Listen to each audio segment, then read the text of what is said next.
साथियों नमस्कार। कैसे हैं सब लोग।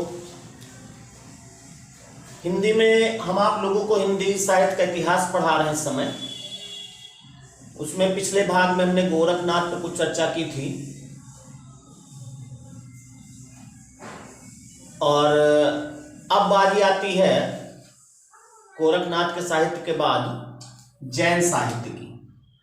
यानी अब आप लोग हेडिंग डालें जैन साहित्य।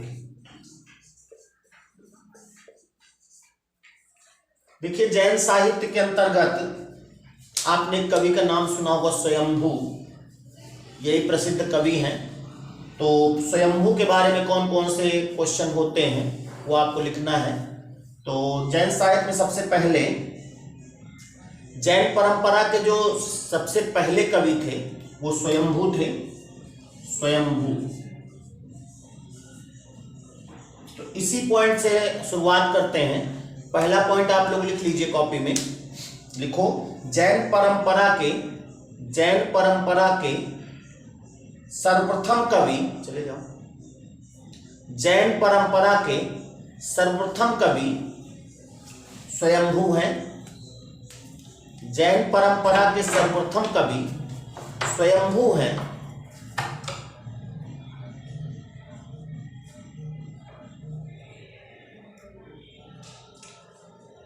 अगली लाइन लिखो। स्वयंभू से एक क्वेश्चन बनता है। क्वेश्चन पूछा जाता है कि अपभ्रंश का कवि किसे कहा जाता है। अपभ्रंश का कवि, अपभ्रंश का कवि, अपभ्रंश का कवि किसे कहते हैं। तो आंसर होगा स्वयंभू। ठीक है, तो याद रखिएगा स्वयंभू को अपभ्रंश का कवि कहा जाता है। बल्कि अपभ्रंश का कवि या अपभ्रंश का वाल्मीकि भी कह सकते हैं आप। लिख लो एक लाइन। स्वयंभू को अपभ्रंश का वाल्मीकि कहा जाता है। स्वयंभू को अपभ्रंश का वाल्मीकि कहा जाता है।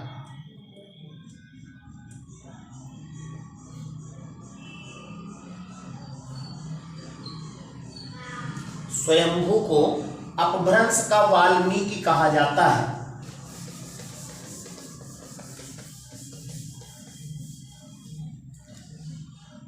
लिख लिया। तो याद रखिएगा अपभ्रंश का वाल्मीकि किसे कहते हैं, स्वयंभू को। इन्होंने एक रचना की है पौंचर्यू। नाम है पौम, ये छोटा ऊ है, ये भी छोटा ऊ है। पौंचर्यू एक ग्रंथ इन्होंने लिखा, लिखने का प्रारंभ किया, लेकिन इस ग्रंथ को उन्होंने पूरा नहीं कर पाए थे, यानी पूरा ग्रंथ नहीं लिख पाए थे। तो बाद में जो अधूरा ग्रंथ पड़ा था तो उसको इनके जो पुत्र हैं, स्वयंभू के पुत्र त्रिभुवन, स्वयंभू के पुत्र त्रिभुवन, स्वयंभू आप जानते हो ब्रह्मा जी को कहते हैं। ब्रह्मा जी का एक पर्यायवाची स्वयंभू है और उनके बाद फिर त्रिभुवन शंकर जी का पर्यायवाची है। तो जो ब्रह्मा जी नहीं पूरा कर पाए वो शंकर जी पूरा किए, है ना। यानी कि स्वयंभू के जो पौंचर्यू उनकी रचना थी उनको वो नहीं पूरा कर पाए थे, तो फिर त्रिभुवन ने उसको पूरा किया था। तो लिख लो इसको, इस लाइन को लिख लो। देखो स्वयंभू ने स्वयंभू ने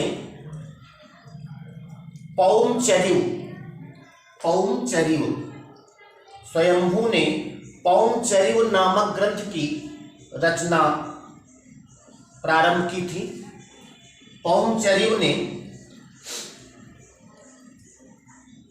स्वयंभू ने पौंचर्यू नामक ग्रंथ की रचना प्रारंभ की थी, लेकिन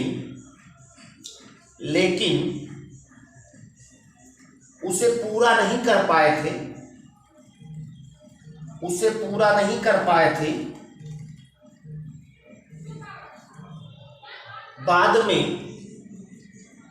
बाद में उनके पुत्र यानी किसके पुत्र, उनके यानी स्वयंभू के, बाद में उनके पुत्र त्रिभुवन ने पौंचर्यू को पूरा किया। त्रिभुवन ने पौंचर्यू को पूरा किया।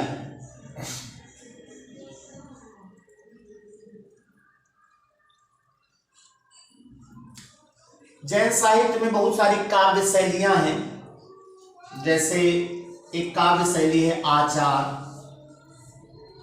रास, रास आपने सुना होगा, रासो ग्रंथ सुना है।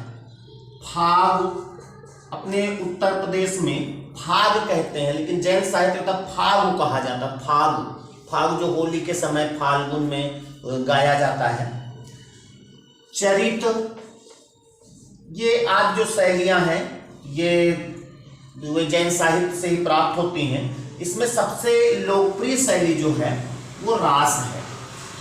रास सबसे लोकप्रिय शैली है। अभी चंदनबाला रास, कई रास हैं, लिखे गए हैं। तो लिख लो इस पॉइंट को, लिखो आचार, ऐसे लिखो आचार कॉमा रास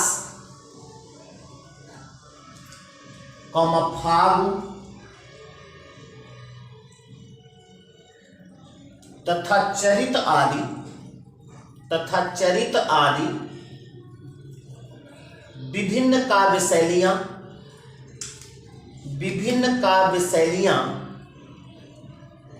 विभिन्न काव्य शैलियां जैन साहित्य की ही देन है। जैन साहित्य की ही देन है।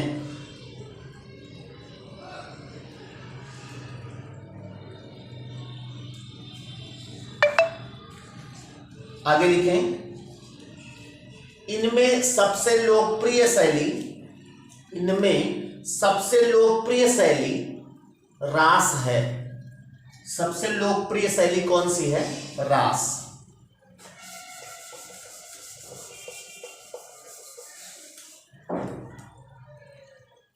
अब और आप लिख लें, एक पॉइंट और लिखना है।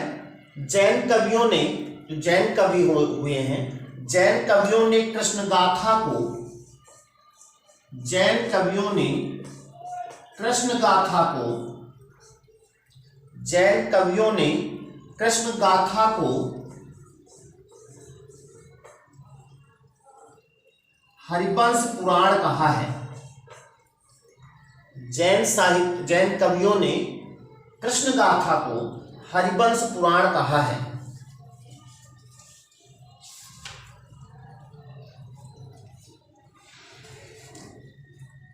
बता दें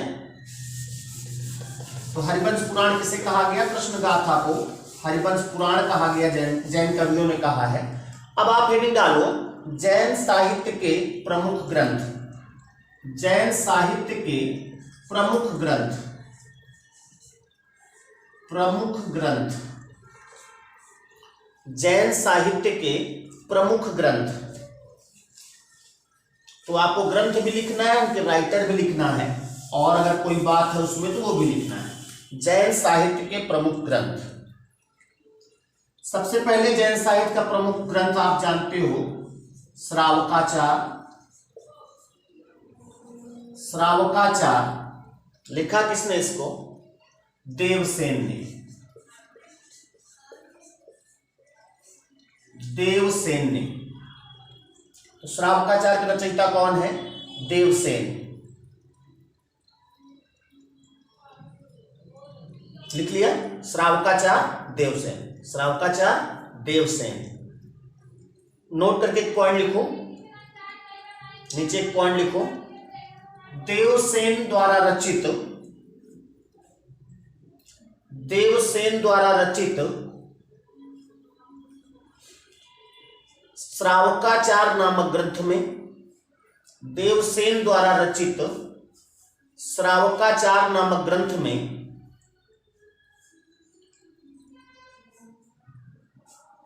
दोहा छंद का प्रयोग किया गया है। दोहा छंद का प्रयोग किया गया है।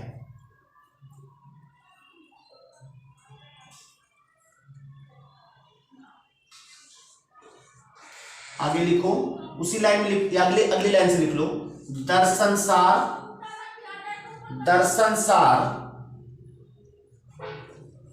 तथा लघुनय चक्र, दर्शनसार तथा लघुनय चक्र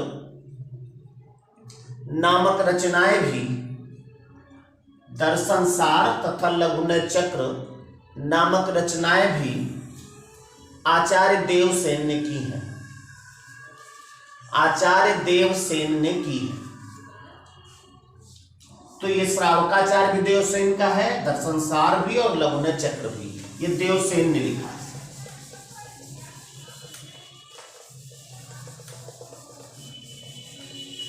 उसके बाद अगली एक रचना है भरतेश्वर बाहुबली रास। भरतेश्वर बाहुबली रास। भरतेश्वर बाहुबली रास, इसके राइटर हैं शालिभद्र सूरी। शालिभद्र सूरी। भरतेश्वर बाहुबली रास, शालिभद्र सूरी। ये खंड काव्य है, यानी जो भरतेश्वर बाहुबली रास है ये खंड काव्य है। उसके बाद एक रास और लिखा गया, चंदन बाला रास। चंदन बाला रास, ये सब आदिकाल की बात हो रही है ना, भूलना नहीं। अगर आपसे पूछा जाए चंदन बाला रास किस काल की रचना है, तो आपका आंसर होगा आदिकाल की रचना है। चंदन बाला रास, इसको लिखा है आसव ने। आसव, चंदन बाला रास आसव। स्थूलभद्र रास, हमने बताया ना रास इसमें ज्यादा हुए हैं जैन साहित्य में, ये प्रसिद्ध शैली थी। स्थूलभद्र रास, इसको लिखा है जिनधर्म सूरी ने।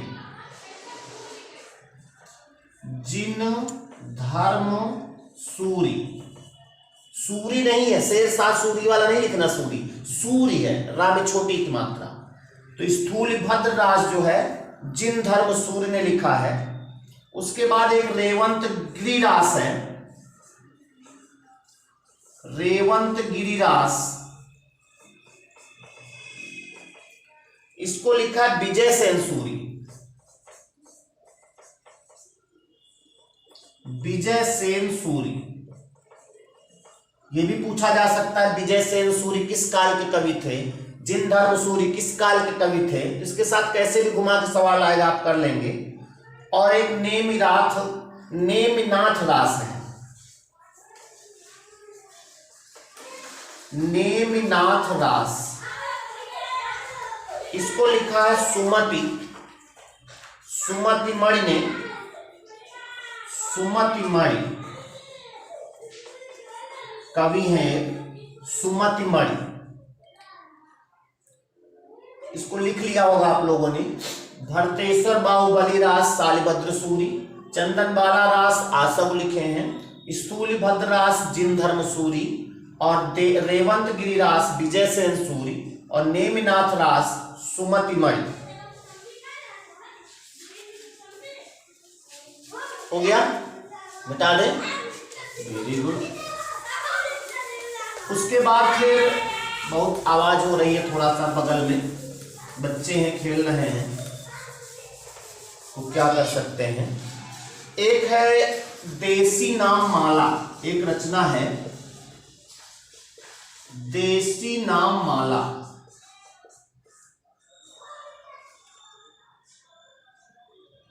इसके राइटर कौन है जानते हो? एक और रचना कुमारपाल चरित है, शायद इसको जानते होंगे। कुमारपाल चरित। चरित का मतलब ये विधा है, एक शैली है लिखने की। कुमारपाल चरित, दोनों के राइटर हैं हेमचंद्र।